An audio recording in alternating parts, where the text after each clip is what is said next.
Yo, what's up mga tropa peeps? Welcome back to my vlog at magandang araw po sa inyong lahat. At nako, ang ating pong pag-uusapan dito sa ating vlog na ito ay patungkol po dito sa ako'y humanga dito kay Congressman Sandro Marcos.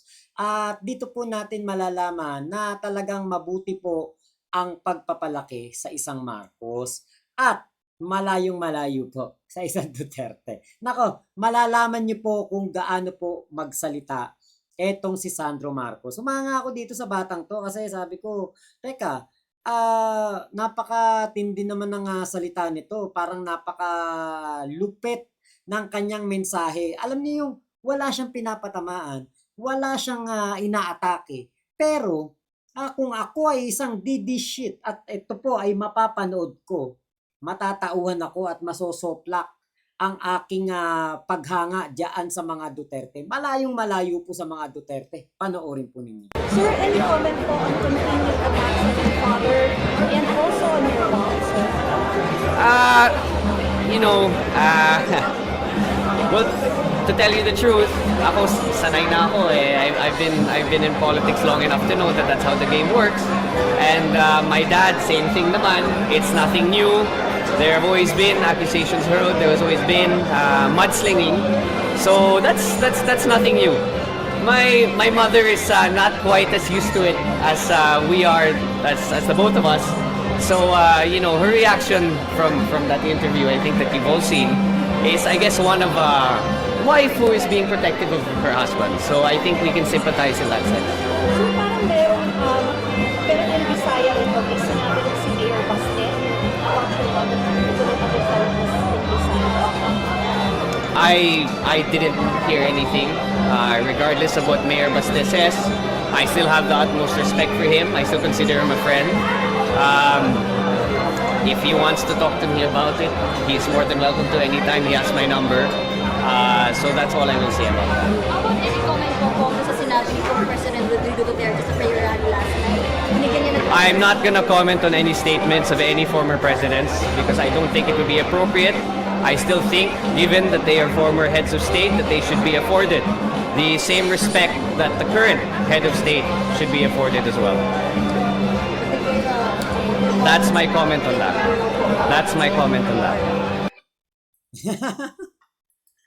Kita nyo napakagalang. Saka ito po ay pagpapakita lamang po na talagang kung pagaspangan lamang ng ugali, malayong-malayo po ang mga Duterte. Kita nyo kahit na po maraming negative remarks etong si Baste Duterte kay PBBM, tinuturing pa rin niyang kaibigan. May number daw siya nito. Mayroong number din si Baste. Kaya Congressman Sandro, tawagan niya. 'Di ba? Ganun lang naman ang kailangan Kung may problema ka sa isang tao, tawagan mo ng personal, hindi yung dadahangin mo pa sa hakbang ng mautog Kaya halatang-halata naman na namumuliti ka kayo't nangangampanya. Ano yan, advanced campaigning ba yan? Kita niyo po ang pinapakita po ng isang Sandro Marcos. Kaya tingin ko marami po ang magtataas ang kilay sa mga sinabi niya kasi hindi mo aasahan ito na masasabi ng isang kumbaga'y baguhang kongresista, hindi mo aasahan na masasabi ito ng isang batang Marcos. Kung gaano po katindi sumagot si PBBM, ganun din po ang pagsagot ng isang nakababatang Sandro Marcos. At napahanga nga po ako nito kasi po hindi po siya kumbaga sumagot sa kung ano man na pangit na pananalita laban dito kay FPRRD. Kahit na tinatawag ng bangag ang kanyang tatay, kahit na tinatawag po na drugista, adik, ang kanyang tatay ng dating presidente, hindi po siya nagpaapekto, hindi po siya sumagot ng kahit anuman lang. At inirerespeto daw po niya ito. Kung ano man daw po ang respeto na nakukuha ng kanyang ama, ay ganun din daw po ang respetong dapat makuha nitong si FPRRD. Diba? Malayo-malayo sa Duterte yan. Kita nyo. Isang batang Sandro Marcos, ang kanyang naiisip respeto para sa dating presidente. Kung yung dating ang presidente dapat irespeto, so what more pa kaya yung pangkasalukuyang presidente na siyang nagmamaneho ng ating bansa?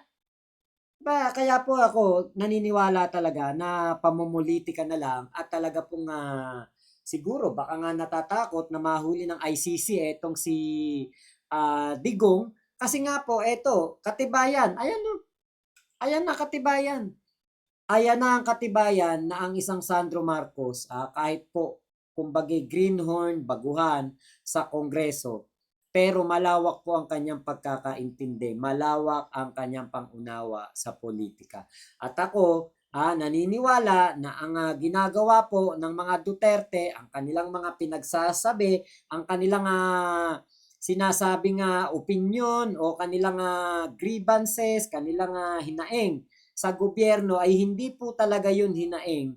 Bagkus, iyon po ay isa pong paninira at isa pong maagang pamumulitika para sa 2025 at maagang pamumulitika pangangampanya para po sa 2028 national election para nga naman magkaroon po ng mahabang panahon ng pangangampanya. Di ba sabi nila hindi sila titigil, buong Pilipinas maghahakbang ng mautog sila. So ibig sabihin po nito, ito po ay early campaigning for 2025 and 2028. Ako, ewan ko, sa hakbang ng mautog, napakarami pong nagpupunta diyan, mga batikang politiko, mga kumbaga matatagal ng politiko, mga kumbaga antik na sa mundo ng politika. Pero hindi po nila naiisip ang naiisip ng isang Sandro Marcos. Dapat igalang ang dating presidente kung ano man ang natatanggap na paggalang ng pangkasalukuyang presidente. Pero yung dating presidente, hindi ginagalang ang pangkasalukuyang presidente. Dahil nga po sa takot na mahuli ng ICC, sa takot po na mawala ng kapangyarihan. Di ba laging sinasabi ni Digong, siya daw po ay retirado na sa mundo ng politika. Pero hanggang hakbang ng mautog sa Tagum, sa Cebu, sa Dumaguete, ay nakakarating po siya. Baka kahit na natuloy yung hakbang ng mautog sa Bulacan, baka pumunta din siya. Kasi nga po, eto nga pong si Digong, hindi po totoong nag-retire. Mas lalo pa nga siyang sumipag.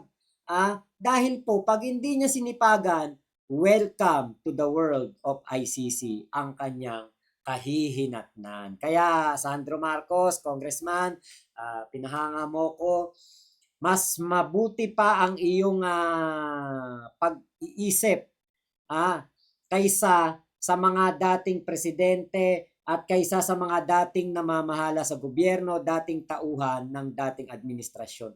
Mas malawak pa ang iyong pangunawa sa nangyayari. Kaya sa mga constituents ni Sandro Marcos, nako, iboto nyo po ulit to. Kailangan natin ng mga ganyang, yun yung tinatawag, young guns. Ito, younger guns ng Kongreso. Saludo ko, dapat talaga nandiyan si Sandro Marcos sa Kongreso. Maraming salamat po sa inyong pagsama dito sa aking live. Ingat po kayong lahat. Mama chup chup, love you. God bless us all. Pilipinas. God first. Thank you. Actually, testing vlog lang po ito dito sa sinusubukan kong application. Kung maayos ba ang aking audio, maayos ba ang aking sound effects, maayos ba ang aking sound effects? Tignan nga natin kung maayos ang aking sound effects dito. Testing lang po talaga to. Okay.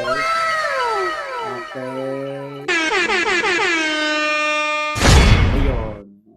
Merong audio. Thank you po. Salamat po.